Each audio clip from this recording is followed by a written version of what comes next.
ও ভাই সাব সামনের শুক্রবার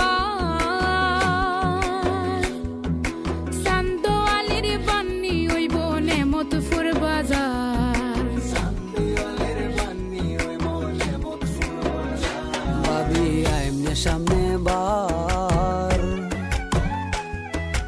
ইনতে যাইয়া বন্ধ যাইয়াম কত কামামা। ভাই সাব বান্নি হরতাম টেহা নাই গা টেহা দেও যাহাই।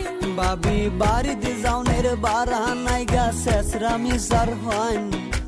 আমার বইনে কিরম আছে তার আগে খোহাইন। আরে আমের বইনে ভালাই আছে নিশ্চিন্তা তা কইন। ও ভাই সাব খাল খর দিন পরে